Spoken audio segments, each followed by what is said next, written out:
Okay, I should be live. I gotta wait a minute until this comes up on YouTube so I can mute it there. And as soon as it does, I'll get over to the stove and get underway. Da, da, da, da. Does. There we go. All right, let me amble on over to the stove. You gotta take the long way because all the cords and stuff in my way. But I'll get there.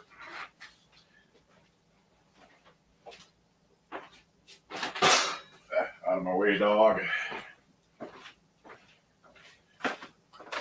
Yeah. Okay, here I am. And I think I got my camera set up right. Anyhow, I see Corey Clark and Darla Allred are in the audience. I sent out your pots yesterday and emailed you tracking numbers, so those are on the way. But Sheila Simonette has yet to get a hold of me with a shipping address. If you're watching, Sheila, you have until the end of the show to send me a shipping address. If you don't, I'm going to draw again, and somebody will have a chance to win. It's actually the big 9-cup pot. It's all boxed up and ready to go. But if you don't claim it soon, it's going somewhere else. And I'll remind you a couple more times during the show in case you come in later. I see Fluffy Otter is in the house, Ron Thompson, Mike Newby, and that's all the farther back I can see the comments. What I'm going to do is I'm going to try to make my waffle cones again. Didn't work out so good last time, but this time around, instead of trying the waffle irons, I'm going to use a round griddle. This is an old large logo Griswold number 9 griddle, and that should work just fine and dandy. I got a little bit warmed up, but it's still got to heat the rest of the way. So I'll get him over on the stove. I have my Kroomkaka batter again, slightly modified. It has a little bit more flour than the other stuff did. Turned out a little thicker this time than it did the last couple of times, so not quite sure why. My flour might have dried out a bit. But we'll give that a try, and hopefully it'll work this time. I still got my funky little homemade roller for the time being. If I get this successful and actually get cones that work, I'll have to sit down and whittle a decent one someday. But for the time being, that little thing should work. Anyhow, I still got to heat up. My fire should be good. Yep, got plenty of fire going. Get this all warmed up and we'll get underway.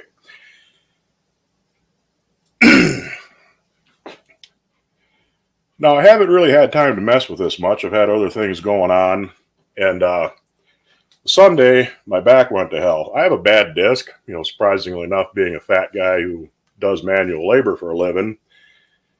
And once or twice a year, for no discernible reason, it'll flare up on me and really get inflamed in my lower back. And the muscles on one side of my back will all spasm and lock. It pulls a big sideways curve in my spine, and I end up looking like the Elephant Man. Well, a massive dose of prednisone for a few days and then taper off it works great, but it takes a while for it to really loosen up to where I can move around decent again. And the other side effect is for the first 36 to 48 hours, I won't sleep. So I was up all night Monday night. I finally got to sleep last night and, slept good, so I passed that point anyway. So I'm finally to the point where I can move around decent enough, and moving around is really the best thing for a sore back because it loosens the muscles up, gets the endorphins going, and, you can start actually moving around again. Let's see here. Spin that around. Yeah, we're hot all around, so I think I can put one on, brush it with a little bit of clarified butter.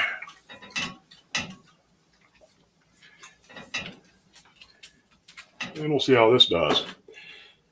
I did play around a little bit with a donut recipe from that 1893 cookbook and catalog I have. They turned out, but they're a good bit more heavy than I really want them to be. Part of it's the recipe, I'm sure, but not quite what I had in mind. They tasted good, and they were pretty good.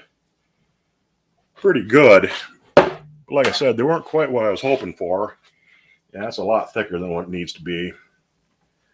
So this is going to be a problem. I think what I'll do is I'll let that get cooking, and I'll put just a little splash of water in here to thin this down.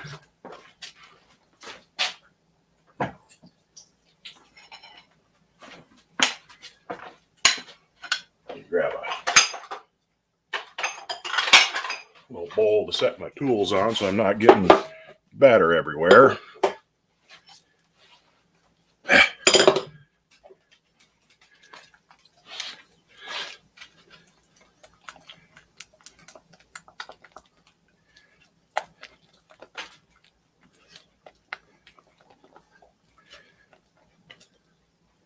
Yeah, that's a little better. I think we'll go with that.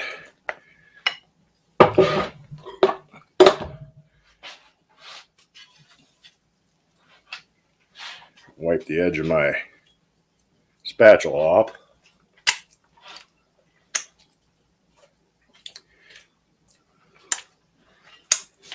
So my first one right off the bat isn't going to be all that good. I don't think.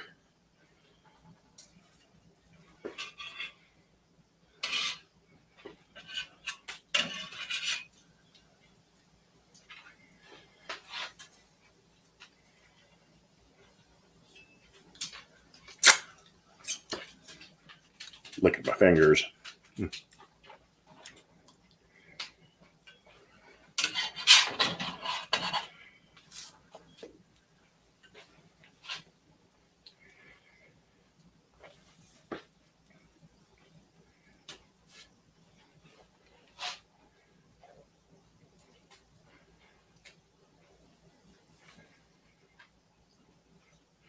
What's the temperature up here like? It's been fairly decent today. It was today and yesterday.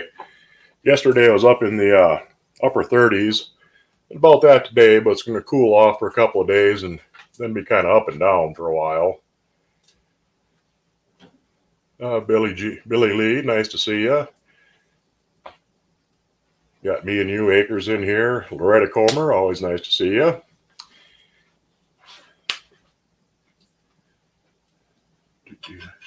Yeah, it's going to be more like a pancake than anything. So just get a little warm on that one side.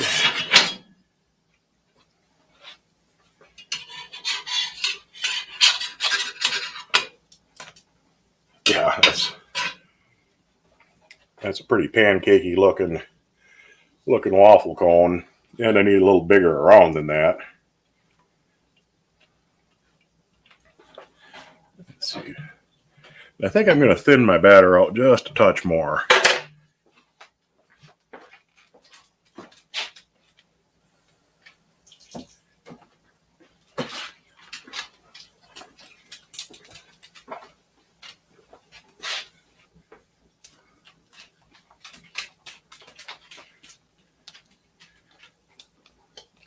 Just a little bit more.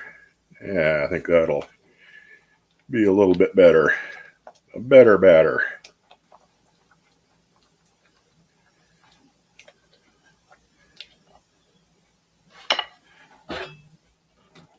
Okay.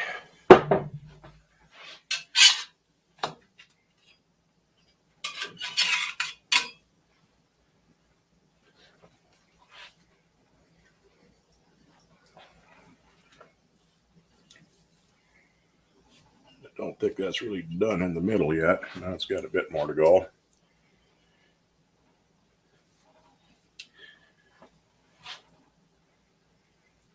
Gabbo Jones, hi. Yeah, the first usually is a disaster.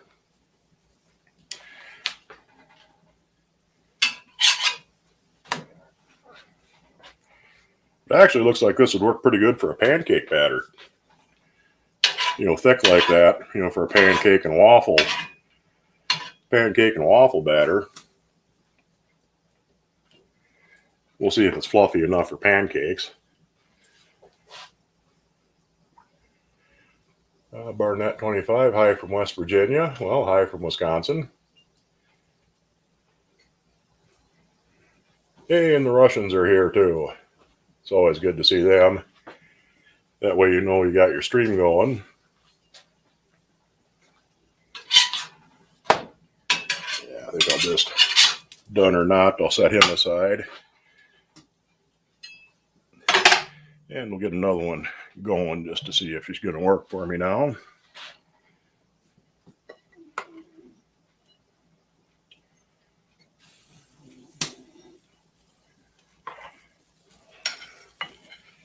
Fighting my tools.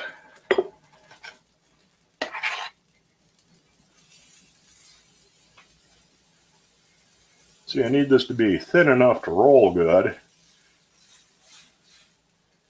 There we go. Spread them around a little bit.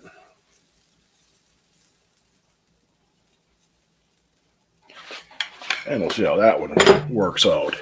I think I gotta spin my griddle around a little bit so it doesn't get too hot on the one side. That's fairly fluffy inside. That would make a nice pancake.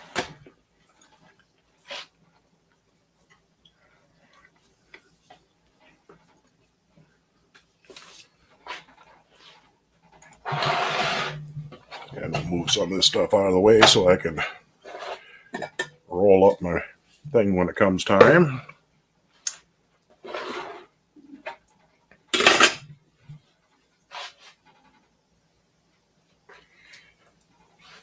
One piece Milo. Yeah. Well, Milo likes it even if it is still a bit warm yet.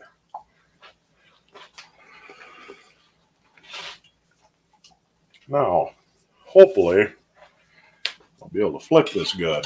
That's what the big advantage of the waffle irons, the Kroonkock iron, is you can flip them real easy. This might be a little bit trickier.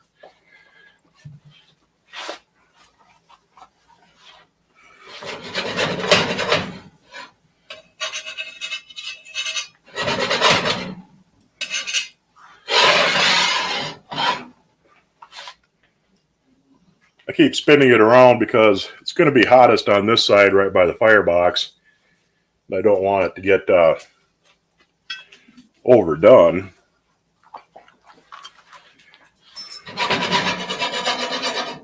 But it's not stuck on there, which is always a really good sign. Let's see how cooked it is under. Needs a bit more browning though. We'll have another bite of my pancake. That is really good. At the very least, I found a nice new pancake recipe.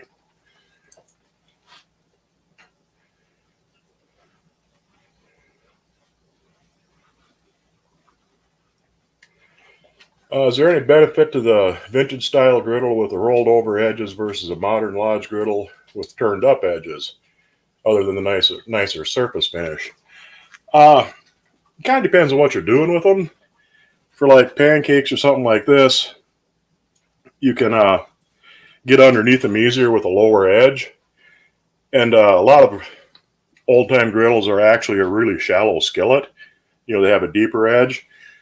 You know, some things, like if you're making scrambled eggs or something like that on it, having a little bit more of an edge on it is an advantage so they don't run all over the place. But something like this where you need to get underneath it, yeah, that worked good. Where you need to get underneath it, you know, the lower edges are kind of nice. So it's, you know, it really depends on what you're doing with them more than anything, I guess.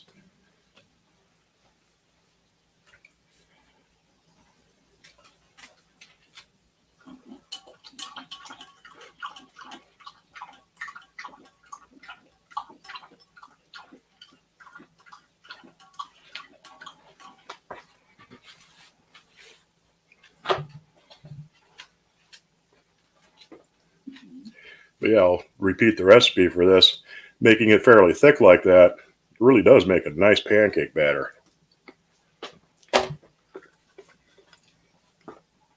So even experiments that don't necessarily work the way you want them to still work out pretty good sometimes.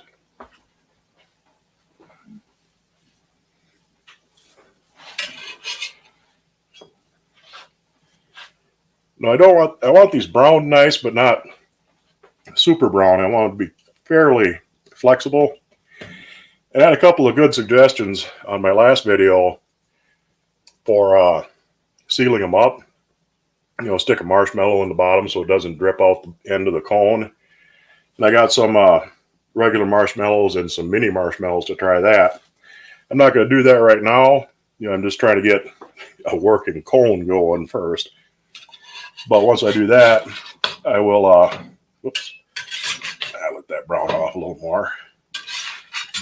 Get on the griddle. Put her back where it's a little bit warmer yet. And also line the inside of the cone with melted chocolate. You know, I'm going to do that too once I've mastered actually making a cone. You know, there's no sense in getting too far ahead.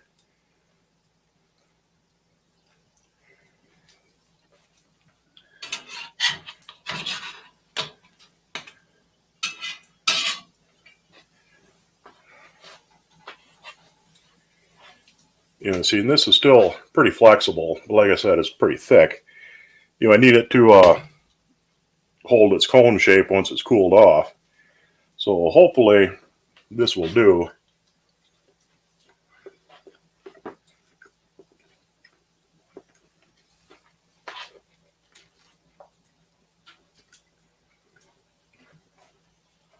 I'm going to flip it again.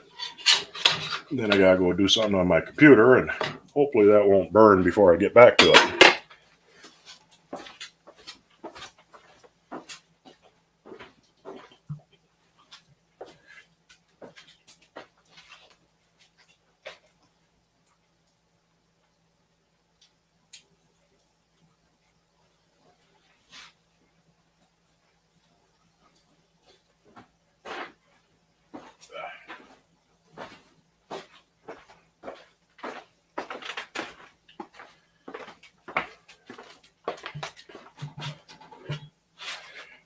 That's something you really don't want to do very much when you're cooking on a wood stove, is walk away from it, because things can get out of hand pretty easy.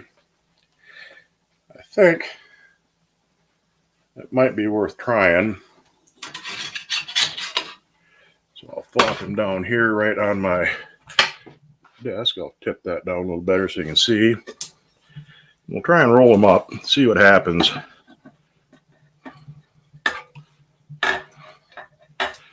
It rolls pretty good. Let that sit and cool a while, see if it keeps its shape. And I'm going to try just a little touch more water in my batter, just to see if that lets me get a little bit thinner yet, because that's still a little bit, I don't know, pancakey, and I'm not sure if it's going to hold its shape when it cools off. See if I can get that gob out of my bowl. Yep. Give that just a splash more water.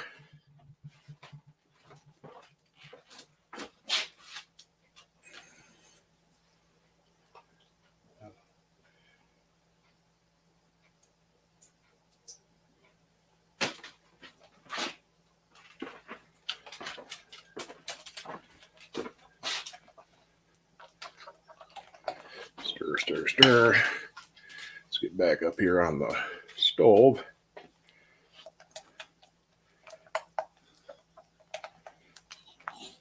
Yeah, my flour must have really dried out quite a bit in the last few days, because last time I did it like this, it was a lot thinner to start with.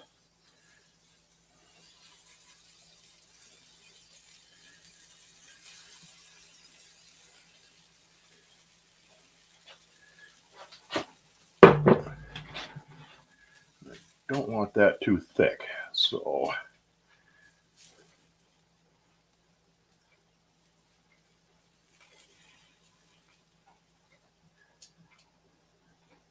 I don't want thin spots in it either, so hopefully those will seal up.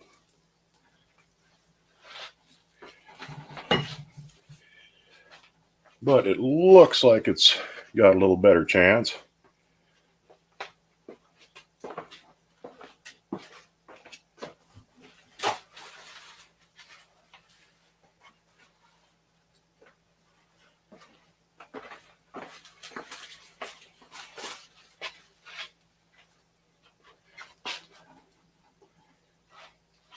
Steaming right along.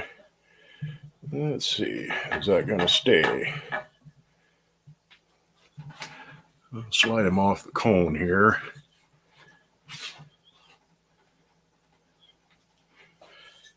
It seems to be holding its shape. Well, it is flattening out a little bit though. I'll let her cool a little bit more with the cone on it yet.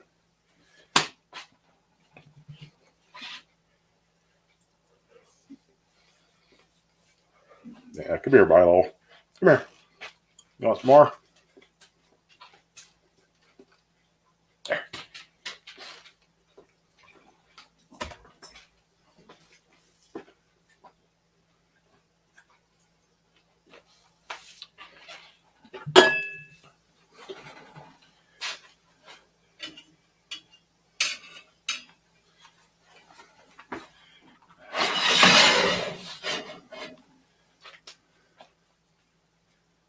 I think it's still a little bit undercooked on one edge, but it smells like it's getting a little bit warm on one side.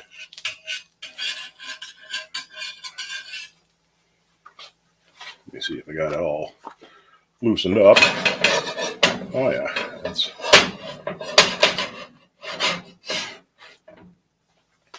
nice and free on there. And just threw my hot pad on the floor.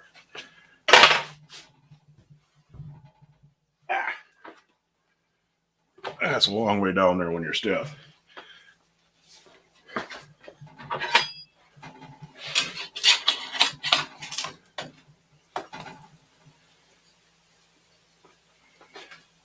Yeah, that one looks a good bit thinner, so that may be the answer.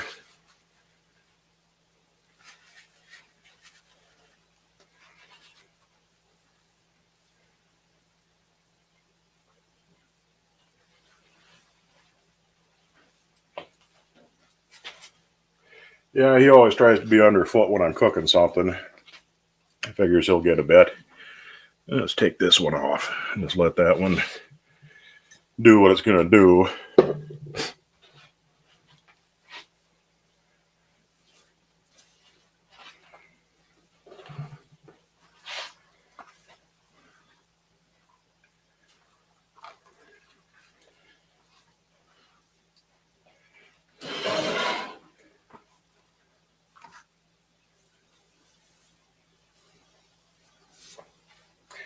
That's looking a little better because it looks like it's cooking a bit of the butter out of the batter on the edges there.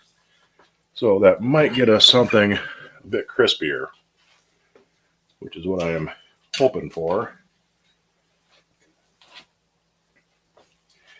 Because you want a nice crispy waffle cone.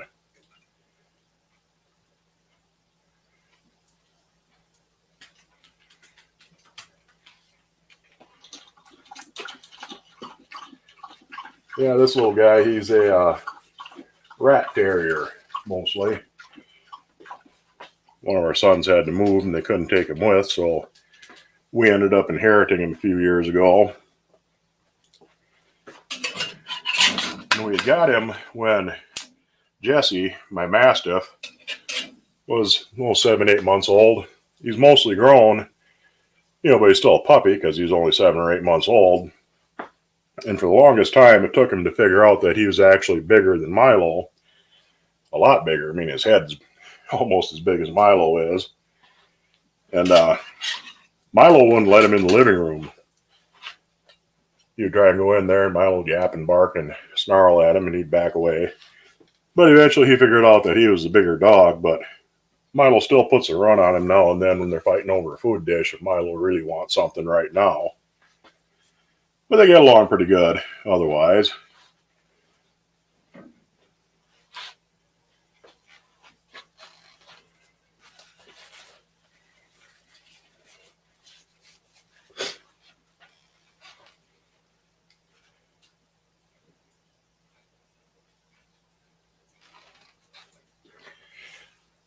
Yeah, that might work too, Corey, putting a hot skillet on top and doing both sides at once. We'll see how this goes, and if this doesn't go quite the way I want it to, that might be the next step. Oops. Flipped them a little farther than I wanted to.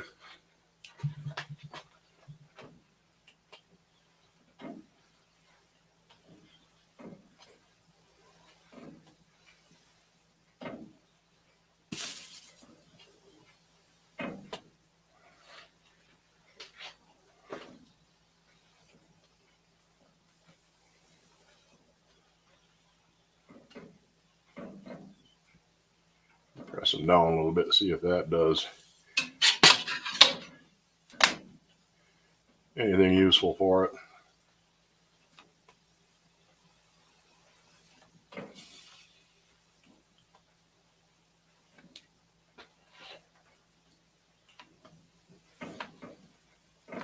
Well, the other cone seems to be holding its shape fairly well, but it's still pretty soft. It's more like a rolled up pancake than a crispy waffle cone.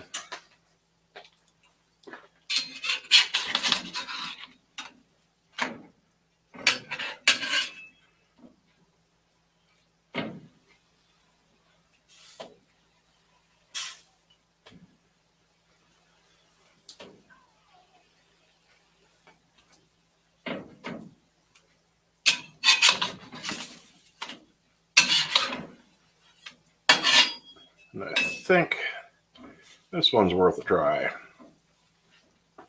Set that down.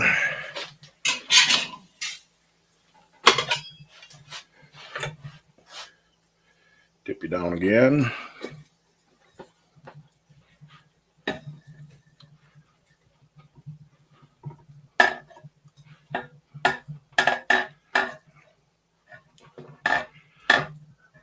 I felt a lot different. You know, it's not nearly as cakey as the other one was. I'll give one more batter, enough for one more try. I'll see if I can get this one really, really thin.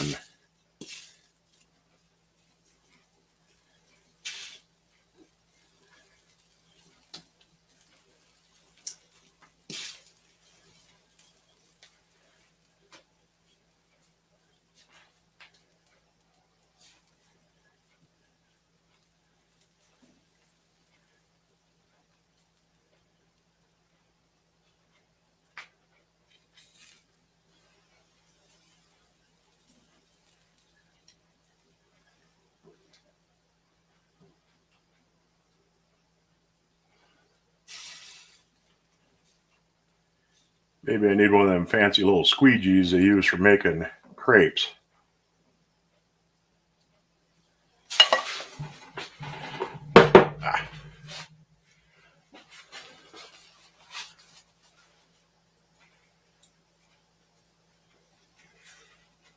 Oh, the town eccentric.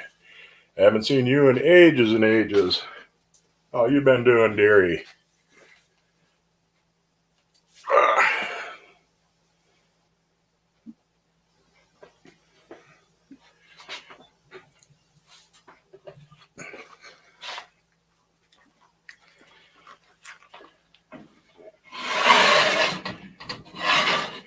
Anyway, Sheila Simonette, if you're listening, you have until the end of the show to send me an email at themudbrooker@yahoo.com with a shipping address. If you don't, I'm going to have another drawing for that big coffee pot.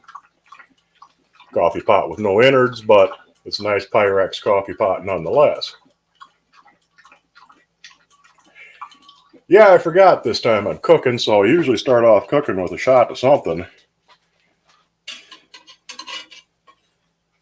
And things usually go pretty good. That might have been the biggest mistake I made so far.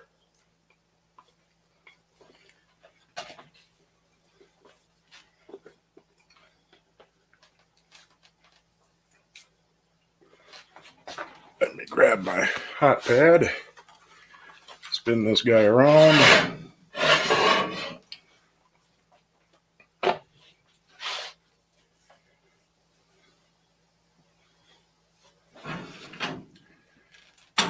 My fire's settling down a bit, but I got plenty left.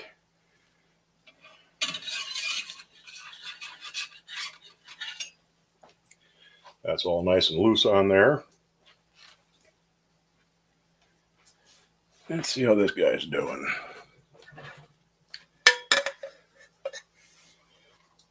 It's still pretty warm, but it's a bit stiffer than the first one.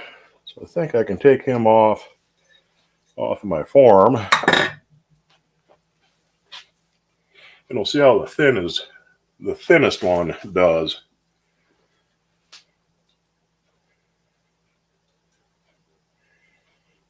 You're jealous of my wood oven? Oh yeah. They're great to have. I mean, yeah, I got that one over good. Maybe I'll try pressing it down right away too.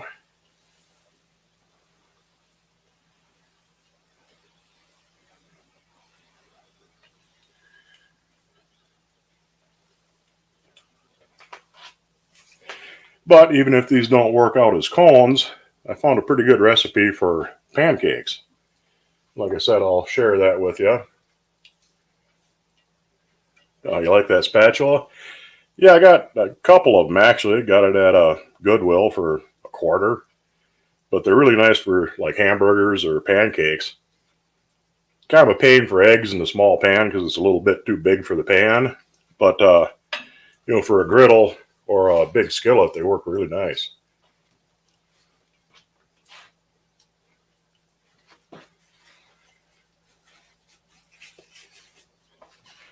I don't know who made it or if you can even get them anymore in the stores. But like I said, I found that at a Goodwill. And I see them pretty often. So if you just hunt around the secondhand shops, you can get one dirt cheap.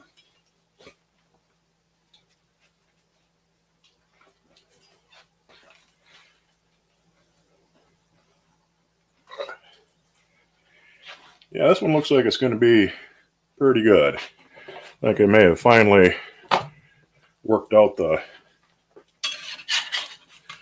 out.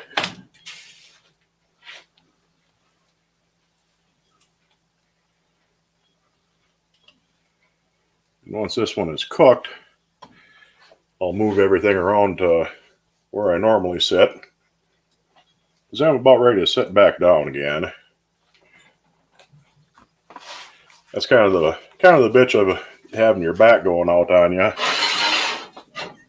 You can only stand for so long. You can only sit for so long, especially the first day or so. Like I said, once you can get up and around, staying up and moving is really the best thing you can do for it.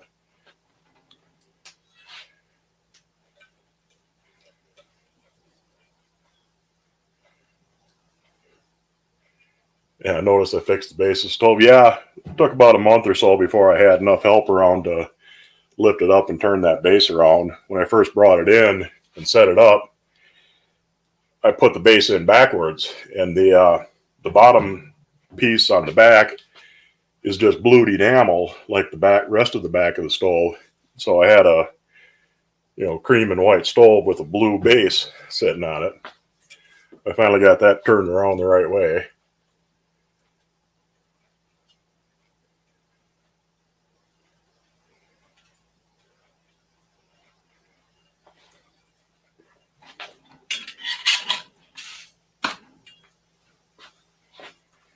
I'm gonna put this over on a warmer spot and see if I can get that to brown just a bit better, so it's a bit crispier.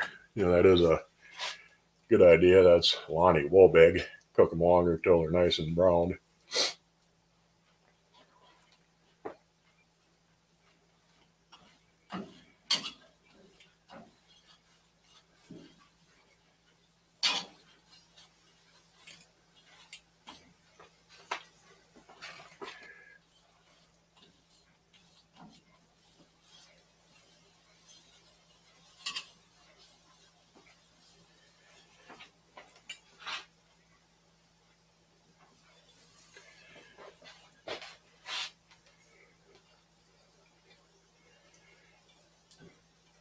No, I'll switch that panel. No, it just had to spin the whole base around because it's four corners.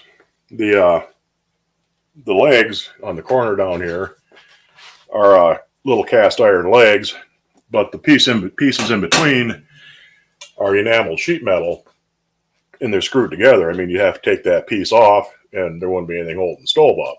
So you can't just take one off and put it in a different spot. You just got to spin the base around. This whole stove isn't really as heavy as you'd think it'd be, because it's mostly cast iron frames with sheet metal in between it. Altogether, this weighs, I don't know, maybe 300 pounds, not counting the reservoir. That adds another 30 or 40, or the warming ovens. But the base of the stove, probably about 300 pounds. Two guys can lift it pretty easy. And in fact, when I brought it down out of the shed, I got it off the base and onto the dolly by myself. But it's too big and awkward for one guy to move it around, really. What kind of wood are you burning? I got mostly oak. I use mixed hardwood. I get a big load of mixed hardwood every couple of years. It's oak and maple. Kind of depends on what the guy was cutting at the time. But right now it's mostly oak in there. A couple little pieces of maple. Oops. Poked a hole in it. That doesn't help things any. So I ripped that one with the corner of my spatula. I'll let that cook just a little bit more, and then I'll try to roll that one up and see what she does. See how my last one's doing. That's still a little bit soft, but it did stiffen up a good bit more than the last one.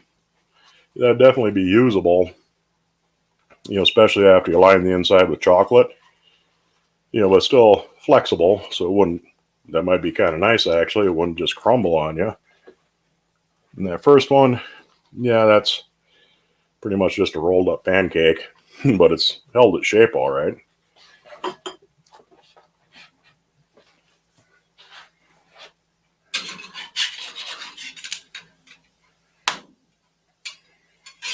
Yeah, we'll get this guy off of there. Tip you down. And we will give this a try.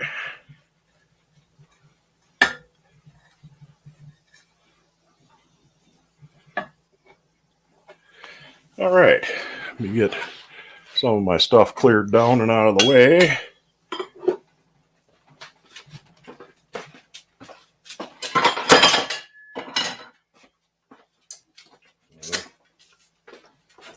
Get this out of here. Move him for now. Get my griddle off of the heat.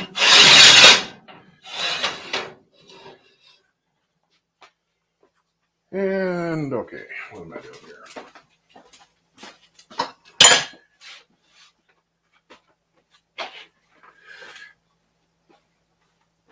Got to duck around my camera rig.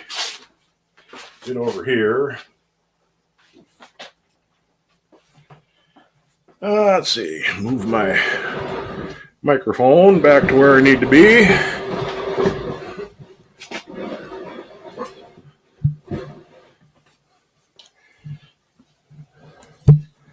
Spin him around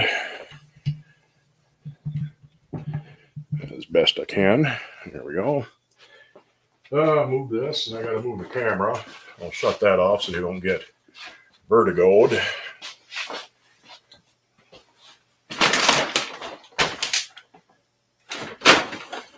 Empty dog food bag in the way. Close off the camera. And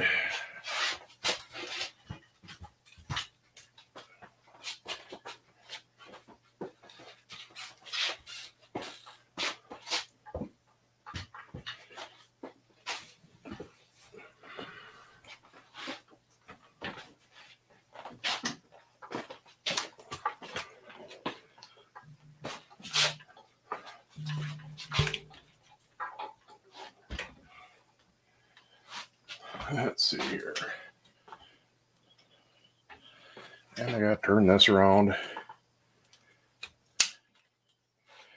Turn my camera around the opposite direction on my stand so it can get where it's got to be. And that should be okay. I gotta kill some of these lights.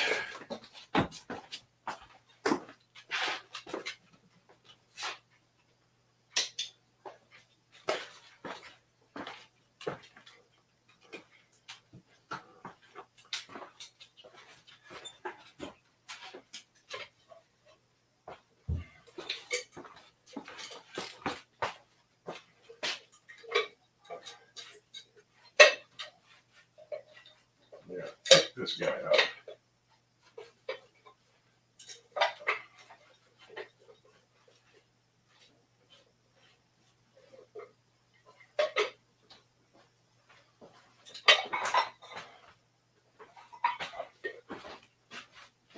Let's see.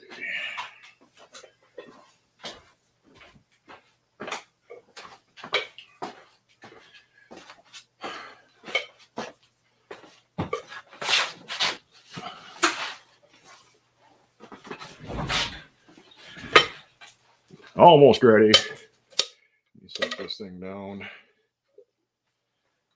where I can reach it. That was my one big find this week. And I got to get this to move. There we go. Get my camera sitting level so he ain't cockeyed. And there I am. I should come down a little bit. Move this stuff. Been cleaning the house, trying to declutter and reorganize and move stuff around. And of course, cleaning your house usually you end up making far more of a mess than you had to start off with. Let's see here. Yeah, that ain't bad. Let's see how this last one turned out. That's still pretty warm. Definitely holding it, feels like it's holding its shape better.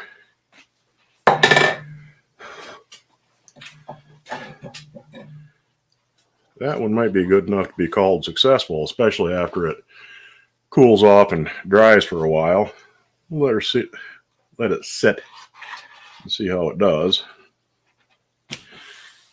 Okay. You can see me shifting around and squirming in my chair. I just got to reorganize myself a little better. Dry off from being next to the stove. Yeah, nice haircut. Yeah, I did that today. Thing is, it'll take a couple of washings. There's always some little gob that decides it's going to stick out later on, and you got to retrim and readjust. But I usually get it all in one shot because I just cut it myself. Just put a guard on a pair of clippers and mow away. Stangdahl, what am I making? I'm making waffle cones, and I use my Kroomkaka shell recipe and add a little bit more flour to it. But it turned out really thick this time. Maybe my eggs were smaller. Kind of hard to say exactly what went on. My flour might have dried out. So I had to thin it out a bit more. But the first time was pretty thick. And where is my recipe here? It was pretty thick. And it made a real nice pancake, actually. So, that isn't it. There we go. Beat 3 eggs, a half a cup of sugar, a half a cup of melted butter. That'd be 1 stick. And a half a cup of flour for Kroomkaka, but I used about 3/4 of a cup of flour. A little shot of vanilla and mix everything up good. And like I said, the stiff batter, it rises up nice because eggs will make things rise pretty good. And that's a really nice pancake batter. So basically that recipe, enough flour to make it thick and makes good pancakes. Yeah, like I said, we'll see how these. And of course, you want to lay down right where I toss that empty dog food bag, don't you, you silly mutt? Of course, I threw it on his pillow, so Let me get that out of there so you can lay down without making a noise.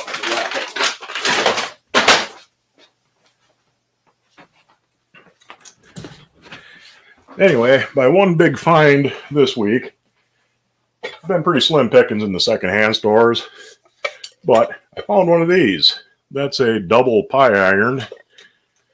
Wonder who made that. That's Roma.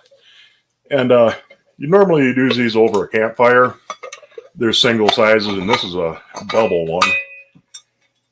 You can make sandwiches in that, or you make two kind of pie crust type things, and you put them in there with whatever sort of filling you want, and you put them together. And it's got a little lock down on the handle so that you can lock it together. But the handles are both round, so they kind of squirm around. I think I'll just flatten off the insides so you get a better grip on them without those handles trying to roll out that fast, trying to roll past each other. I got that for $6. I've seen them sell for quite a bit more, and some of the no-name ones are cheaper, but it's a pretty good deal. It's a pretty slick little deal. Can't wait to try that out. I'm sure I could use it on the cook stove, just lay it flat right on top, or even open it up and, stick it right down in the fire. Yeah, you can make great panini with that. Pretty much, grilled cheese, something with cheese and meat and bread, or cheese and meat and, a dough type of crust. And that'd be a pretty slick deal. I wanted one of them for quite a while. And I finally come across one cheap, so I grabbed that. That's a pretty neat little deal.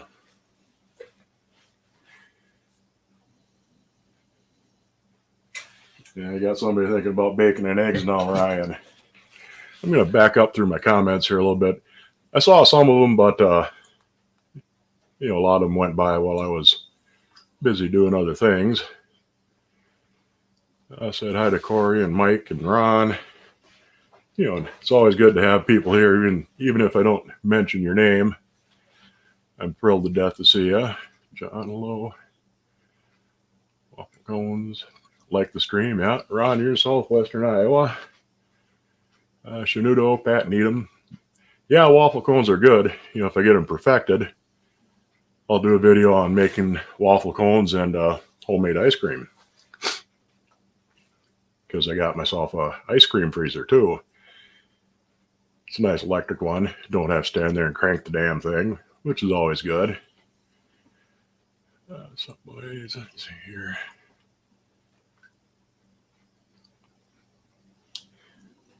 Loretta Comer said hi to you. Gabo Jones, Mark Harper.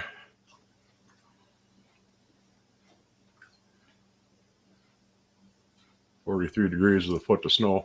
Yeah, like I said, it's been kind of warm here the last couple of days. It's going to turn cold for a few days and then warm up again.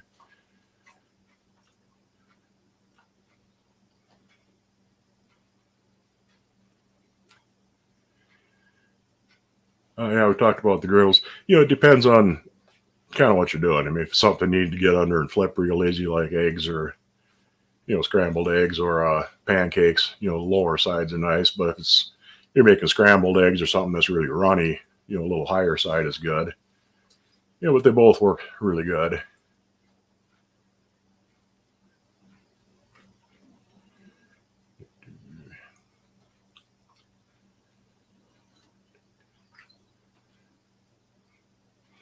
Yeah, I might try that hot skillet trick too, just to see how that works.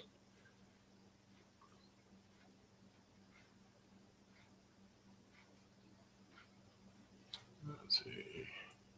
Chihuahuas terrorizing big dogs.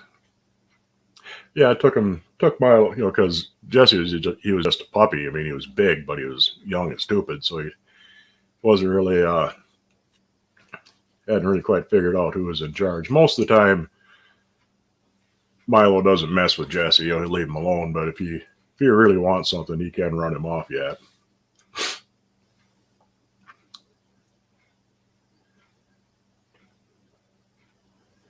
I did a nice job restoring it. Yeah, I mean, like I said, it was a working stove when I put it away. It needed some work on it. But it sat up in the shed for years, and it was, nasty, filthy, dirty. Cleaned her all up, and fix the bits that needed to be fixing. Yeah, no goodies at your local Goodwill. Yeah, this time of year, seems to be kind of a dry season for stuff at Goodwills and secondhand shops. But towards spring, it picks up. I mean, it's kind of ghoulish to think about it, but a lot of times it's because grandma didn't make it through the winter. And, April, May, June, they get around to cleaning out the house and giving away the stuff they're going to give away. It's the same with auctions, estate sales, things like that. You'll start seeing a lot more stuff in the spring. And it's just a practical matter. I mean, you can't really have a thrift sale when it's 35 below out. Nobody's going to show up. So, so this time of year, from January through March, it's usually pretty dry in the secondhand stores. You do see things now and then. You'll find every once in a while you'll find something, but you got to be persistent. And for the most part, there's pretty thin pickings for cast iron. Yeah, it does smell nice in here, especially with that. I use homemade bourbon vanilla in it, and that really gets it. You can really smell it, especially when it's cooking. But it really gives it a nice flavor. I use all you gotta do is take like a dozen vanilla beans, and I cut them in half so they soak out a little better. Put them in a bottle. I use an old Grolsch bottle because it has a nice resealable lid on it. And fill the bottle up with, you can use vodka, rum, bourbon, brandy. Well, if you want just a straight vanilla, use vodka because the vodka itself doesn't have flavor. But with a bourbon vanilla, it gets that nice bourbon overtone to it. And I use 101 proof wild turkey. It's really, really good stuff. Then you just let it sit for about 3 or 4 months before you use it. And as you use it, once you get about a fourth of it down, you can just top it off with a little more bourbon, and it'll keep extracting the vanilla from the vanilla beans. It's real nice if you got 2 bottles going because you can, top one off, put it in the cupboard, let it sit for a while and get stronger while you're using the other one, just kind of rotate them.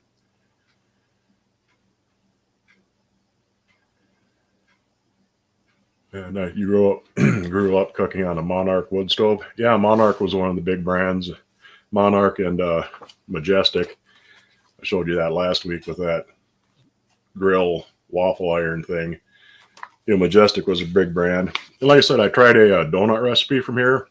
It tasted good, and it worked out fairly good, but they're a good bit heavier than what I really like. And there's a couple other donut recipes in there I'll give a try eventually. Next off, I want to try a couple of the bread recipes in there. And it's kind of neat because, you have to do a little bit of translating, and most of the measurements, it isn't too hard. They'll say 1 teacup full of this, 1 teacup full of that, a half a teacup of something else. Usually, as long as you keep the proportions right, the exact measurements aren't the same. But sometimes you run into 1 coffee cup of this, 1 teacup of that, a wine glass full of milk, and you got to try and figure out, what they're actually talking about. How much bigger is a coffee cup than a teacup? Are you talking like the difference between a full cup and 3/4 of a cup? Teacups usually are smaller than coffee cups, but you got to try and get around that. And with the yeast, especially like in that donut recipe, it said to use 1 cup of yeast. Well, that'd be an ungodly amount of, modern granular yeast. But what they're actually talking about is, this is an 1893 reprint. In the early 1890s, people were starting to switch over to, the compressed yeast cakes that you can still get in the store. They're like a 2-ounce pressed cake of yeast. Before that, if you wanted yeast, usually what you would do is you go down to your local brewery and you would get a jug of the sediment from the bottom of the vats because that had a lot of yeast in it. And you'd take it home and you'd kind of feed it like you would a sourdough starter. And when they say a cup of yeast, they mean a cup of that. They call that barm. If you look on Townsend's, the Jason Townsend channel, where they do a lot of early 1800s and late 1700s cooking, they have a section on barm, and that's what it was. And when they said use a cup of yeast, you would use a cup of, this brewer's yeast sediment, and you'd add that in. Then you'd usually let it sit overnight so that it could reactivate and, start taking off and rising again. With these ones, it used a lot of butter, and it didn't really rise very much. It got quite a bit lighter, but the first dough, the first rising, it didn't rise a whole lot. And the second time around, it didn't rise up a whole lot either. But in both cases, it did get a good bit lighter. And, I was expecting a fairly heavy cake donut type of thing, but these are just a bit too much. Homemade ice cream is fun to make. Yeah, I mean, it's a lot of fun. It's pretty good. And you can usually find a used ice cream freezer pretty cheap in secondhand stores. Sometimes it's not always the one you want. Do you like aluminum pots for cooking? Pros and cons. Aluminum's a lot lighter, and a lot of the vintage cast iron makers also made aluminum. I mean, Wagner's made cast aluminum pretty much right from the beginning in the early 1890s. And, a lot of people say that there's been some association with aluminum cookware and too much aluminum in your diet from the cookware causing Alzheimer's. I don't know if that's true or not, or how well researched it is. But if you do cook a lot of high acid foods, you're going to get a good bit more aluminum into your diet, and you don't necessarily need it. But for most things, aluminum does work fine. And I've got a couple of Wagnerware Magnolite things floating around here that I need to work on. It's tougher to restore if it's got a lot of buildup on it. You can't use lye on aluminum ever because it reacts violently. So stripping it down is kind of hard. Really, all you can do is sand them and polish them and buff them. And, it's a lot more work trying to get those shined up again. Do I have any John Wright pieces? Yeah, I've got a couple of I forget what shape they are. But John Wright made mostly baking pans, like cornstick pans. They made some cornstick pans, but they made tons of them with other characters: teddy bears, dinosaurs, birds, flowers, fruits, and vegetables. They're really neat, and they're made mostly in the 80s and 90s. You can find them around, and they're not terribly expensive, but some people are starting to getting into collecting them. And like I said, they're really nice. They made just tons and tons of stuff. I mean, like the dinosaur ones tend to go for more because they're a lot more in demand because, well, they're cool as hell. You can make little dinosaur cupcakes for your kids and that sort of thing. But they're, like I said, they have tons and tons of different designs. Fruits and vegetables, dinosaurs, birds, just kind of random shapes, all sorts of neat stuff. Yeah, Angie can't wait to have a kitchen and cook stove again. Yeah, I got my ears lowered. Yeah, I mean, it was getting out of hand. Probably still a little bit cool. I might have hung on to them for a little bit longer just for the warmth, but it was getting to be too much of a pain. Yeah, that's a bunch of yeast. Yeah, and like I said, it's not, like a cup of active dry yeast. And I did use a fair bit of yeast in that donut recipe. I used about a tablespoon and a half because when you first make it, you mix your milk, your butter, a quart of flour, which is 4 cups, and your yeast, and you let that work overnight. Well, you get a really thin batter, so I knew that I was going to end up having to add quite a bit more flour to it later to thicken it up to where you could roll it out. And altogether, it made like almost 8 cups worth of flour to get everything to where you could handle it.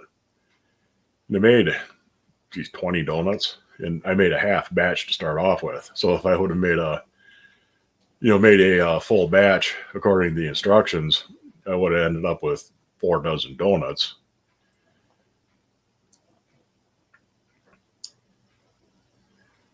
Been meaning to try Townsend's potted meat recipe. It looks like it'd be good on toast with eggs. Yeah, something like that would be, I bet. And it was it was an early way of preserving it. I mean, nowadays you can just make it and put it in the freezer, keep it in the fridge, and not have to worry about it, going bad. I mean, because some of the early preservation techniques were a bit dicey, but something like that, you can just make it and freeze it, and it wouldn't be a problem.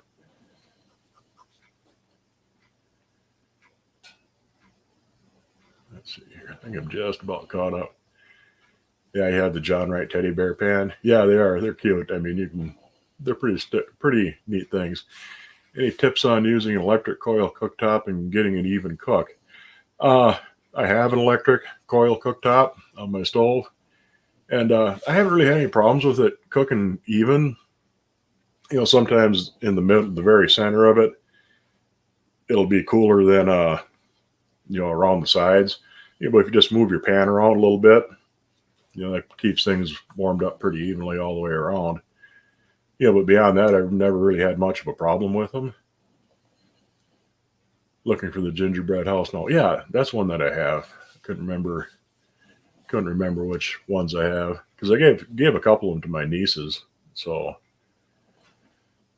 looking for the gingerbread house. Learned that. Yeah, I mean, I'm getting better, and the first couple of days it's hard to move, and like I said, the more you can move, the better off you are. So, and the steroids work pretty good. I mean, they knock it down fairly fast.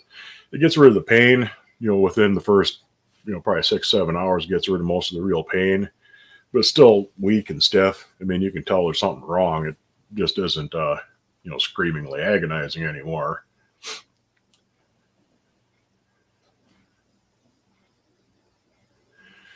I'm wondering if you have any videos on how to use a cast iron waffle that flips on a base.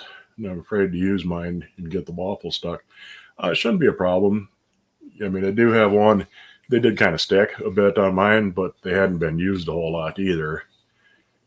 And there shouldn't really be a problem with them sticking, especially once you get it broken. The first few, you probably will. I mean, you have to, damn near chisel them off. But once it gets broke in good, it's not really a problem. Once in a while, I'll have them where they don't really stick, but they kind of cling on to the knobs inside. It's not stuck to the iron. It's just kind of grabbed a hold. And with that, you just take a 2-prong meat fork. That's the right width between the prongs to get between the knobs on the iron, and you just get underneath there and really gently pop it loose. Yeah, that was a lot of donuts that I made. And like I said, it was only a half a batch. And I noticed most of the bread recipes in here are for like 4 or 5 loaves at a time. So I'll have to cut that down a bit. What did I do with my glasses? I thought I know where they are. Thank you. I think your temp control might be going out. That could be. And another thing, problem that you might be having with electric cook stoves, the socket that the coils plug into, a lot of times eventually that'll start going bad. You'll get a little bit of arcing in there, and it'll kind of burn away. So if you have a problem where you have to kind of jiggle the coil around to get it to work, you might need a new coil for one, but have a look at that socket that the coil actually plugs into underneath.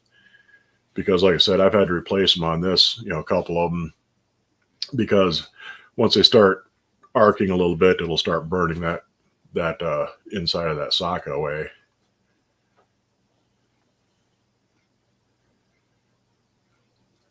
Let's see. Funny one. Remember, he told about somebody stealing some of Grandma's cast iron. Found him. The police asked him where he bought it. He said at Walmart. Yeah, you can pretty much tell something from the 1800s from something you're going to buy in Walmart right now. Katie Emmert, good to see you.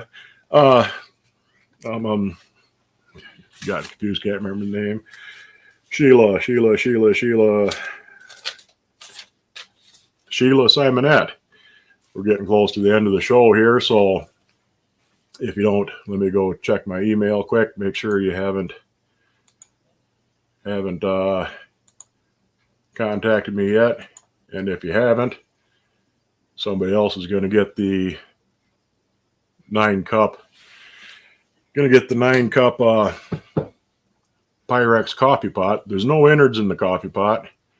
Well, I'm not seeing Sheila in here, so sorry about that, but somebody else is going to get the coffee pot here in just a couple of seconds. We'll have one last look at these. This is the first one that I did, and it's pretty soft and flexy. It's more like a rolled up pancake, but it did hold its shape fairly well. But that's not quite what I'm looking for. The second one, made it a bit thinner, thinned the batter out, made that a little thinner. It ain't too bad, still flexy, still pretty pancakey. That would definitely work though. I mean, that would keep your, wouldn't crumble up too much when you bit it, but you do want it crispier than that. And that would definitely steal up with a marshmallow in the end and filling up the inside with a little bit of melted chocolate. And you can see on both these, when I laid them on the table there, they kind of flattened out some. The second one would be serviceable. This one here, this is the last one. Got the batter real thin, spread it out real thin. Still a little bit flexy, but it's not nowhere near as flexy as those ones. And stayed nice and round. And I think that is definitely a keeper. It's not super crispy, especially where it didn't brown as much. But if it got to brown a little bit more, it would be crunchier. So I think that was actually a successful one. Let me get this chewed up. But that last one, that is definitely a winner. That's definitely usable for a ice cream cone. Like I said, especially after you coat the inside with chocolate and seal it with a marshmallow, that'd be just the thing. So I think I got them figured out. I might play with it just a little bit more, but work out a couple of details. But that is definitely a winner. Mother used to make my kids the John Wright gingerbread houses. I believe I have it in storage. It's adorable. Yeah, they're pretty cool. I got one of them floating around here somewhere. Can you imagine being in jail for stealing pans? Oh, and, let's see. Sheila's MIA. Yeah. So it's evidence, but you get it back when the case is done. Yeah, I mean, that's good. You get your old pans back. Dry in an oven at 120 degrees. Yeah, that would work too. Dry them out in the oven good. Kind of bake them up and get them crunchier. Yeah, it's sealed up good. It's nice and, the sides stayed nice and tight. It's a little bit flexible yet. And even if I just let it air dry overnight, that would probably make a big difference too. It's a little bit flexy in the middle. Kind of rips a little bit right there. But where it's browned more, it's definitely crispy. So yeah, that's certainly usable, certainly a winner. It tastes good, so that's the big thing. Yeah, you're going to need an ice cream cone in a minute.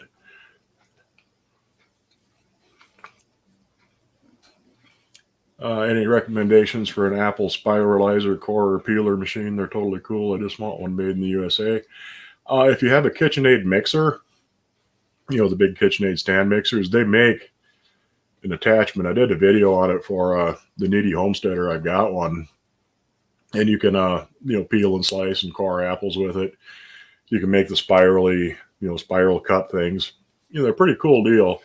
They're kind of expensive. They come down in price a bit. I think most of them are selling for like $80, $90 now, brand new. And, they're kind of a specialized machine. It's not something you're going to use a lot, but if you have a lot of apples to peel and core, if you got apple trees, they're great for that. And, but the standalone ones, I'm not really sure. I haven't really looked at those. But the attachment for the KitchenAid, they work really good. Let's see. So used to have electric waffle cone iron. Yeah, that'd probably be the simplest way, but I usually don't do things entirely simple. Make some homemade snow cream to go in my homemade cones. Yeah, well, I'm going to make some homemade ice cream. Here, that was kind of the idea behind making the cones, so I could have homemade cones and homemade ice cream ones. Like a little chew, like the State Fair ones, not the super crunchy supermarket ones. Found them because a fool posted some pics on Facebook with a few of the pans in the background. Yeah, that's probably not the slickest crime in the country if you're going to do that. It does all 3 in 1 for the KitchenAid. Yeah, in fact, probably grab it quick and give you a quick look. It's some of the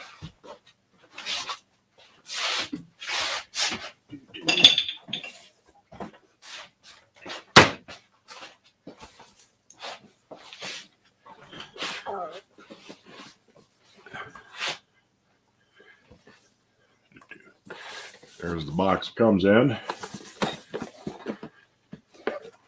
Open that up.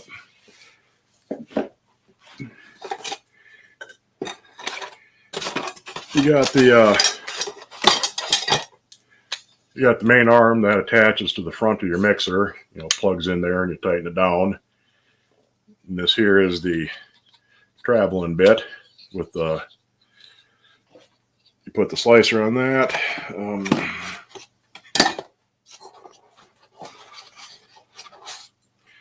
You got the spike that goes on there, and you put your apple or potato or whatever on the spike, and then that's the peeler attachment that would go on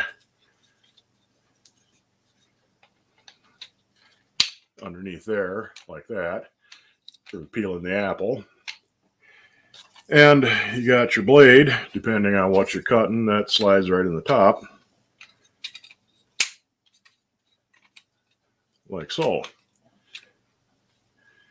And when you fire this up and it turns, it runs this screw here, which pulls this in towards whatever you're peeling. When you want to move it around, it's got a release, and you can just slide that back and forth. It's got a bunch of different blades. There's a, that's a spiralizer blade there. Yeah, it kind of cuts it into little spiral strips. And you got one like that. That's for peeling, for coring and slicing an apple. I would like it to be a little bit thicker for the apple slices. It's kind of thin. They'd be great for pies, but I'd still like them a little bit thicker. But there's, like I said, there's different. That's a little finer spiraling blade. And that's a little smaller one. That's more for like a potato type of thing, for doing a spiral cut potato.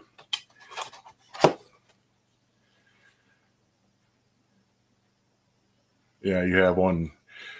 Yeah, for making apple pies. Yeah, they're really, they're really handy if you got a ton of apples, especially. I got apple trees.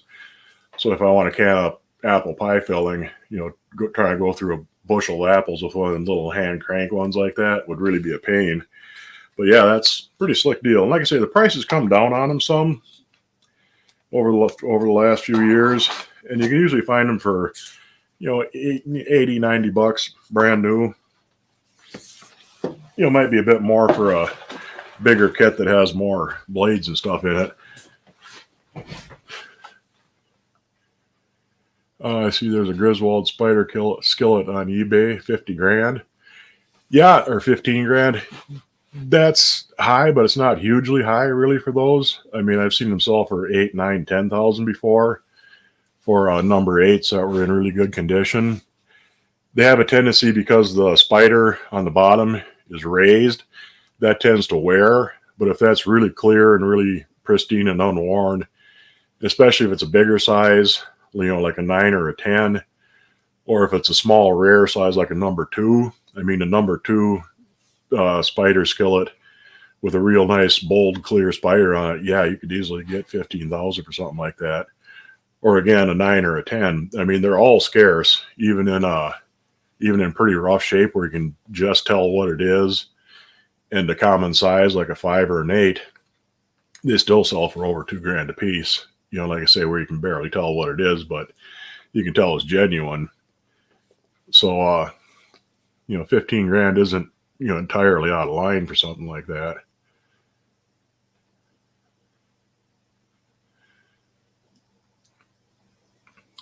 Yeah, like I say, that's a pretty slick deal.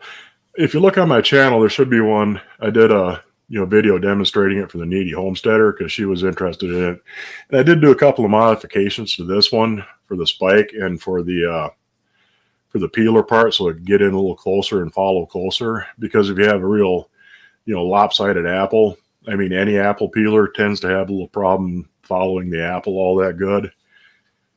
There's a couple little changes you can make, and they may have changed them a bit over the years right from the factory too. I mean, this is an older one. I've had that for a long time. So, yeah, if you look, I forget the name it was. I think it was, KitchenAid Spiralizer demo for the needy homesteader was the title of the video I did 2 or 3 years ago when she was looking at it. Yeah, it's an apple lathe. It works pretty slick. Let's see. Polly. Hey, Polly, you smooth talking devil, you. If you did want to buy a range wood stove, how much could I expect to put aside? Vintage ones, like this, the antique ones, you can find, fairly small. One like this in working condition would cost anywhere, depending on where you are and what kind of a deal you can get. You can get anywhere from $450 to $750. There's a lot bigger ones, a lot more ornate ones. But, brand new ones, you can still get brand new ones. There's companies that make them, and with those, the sky's the limit. There's a million different options and variations. And those usually start around $2,500 on up to however much you want to spend on it. $2,500 to $5,000, is a pretty common range for the modern cook stoves. The modern ones do have some advantages. They have a lot better firebox. They're a lot more airtight, a lot more efficient as far as burning wood. These old ones, they have a fairly small firebox, and you can't really seal them up tight, so your fire isn't going to last all that long, and you use a fair bit of wood, but they do put out a lot of heat, and they're great for cooking on. I don't have any real first-hand experience using the newer ones, but a lot of them, there's a lot of good designs out there. So, yeah, I mean, anywhere from 400 to 6,000, it's kind of the range you can expect for something like that. And the newer ones also have an advantage. Most of them are UL approved, so you're not going to have huge problems with your insurance companies, or at least not as many problems. I mean, some insurance companies, just will not give you homeowners insurance of any type for any kind of wood burning appliance, period. But most of them do. And, the newer ones being UL listed, you can have less space around them when you install them. And, I mean, it can be a bit of looking around, a bit of research before you get into it if you haven't done it before. But, shopping around, you can find them. They're out there at a decent price. A local vendor got $4,000 for number 8 Spider last year. Crazy stuff. Yeah. I mean, they always have been, they're kind of the holy grail of cast iron collecting. So there's a huge demand. They were never all that common to begin with. And like I said, they were subject to wear and tear on the logo. So if you have a logo that's really pristine on the bottom, that's really, really going to jack your price up. And, a lot of them got used on coal stoves and they got sulfur pitting. So if it's in top condition, yeah, you can pretty much name your price for something like that.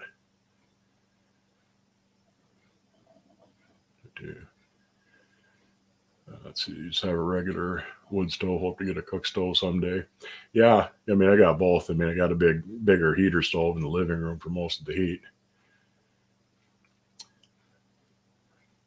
Yeah, Florida's probably not the best stove. Even around here, if I have both stoves going, I mean, it'll get pretty warm in here when I fire up the cook stove. It was pretty warm today, so I don't have the big stove going in the living room, and all I've had is this, and it's heated up in here pretty good.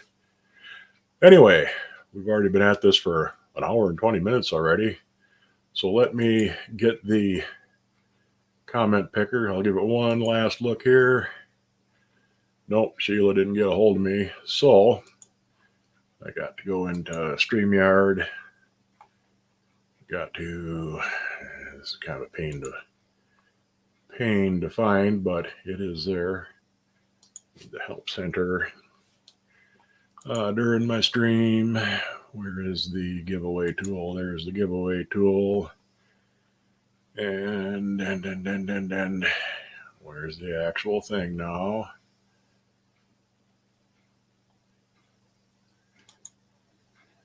There's a new tab. Watch tutorial. Start collecting comments. I'll choose a broadcast. There we go. Start collecting the comments. I didn't get my other monitor set up yet, so can't really show you this, but we'll see what it comes up with. There it's running. Who got it? Rachel Strathman. Let me get back here. Rachel Stratman, you won. Let me write your name down here. I got a pen here in this pile of mess. Giveaway tool. You got the 9-cup.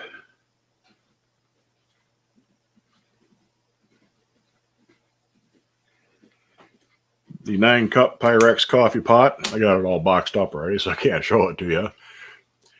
But there's no innards in it, but you got the pot itself. So, they're great for making sauces, if you want to heat up water or, make tea in them, it's great.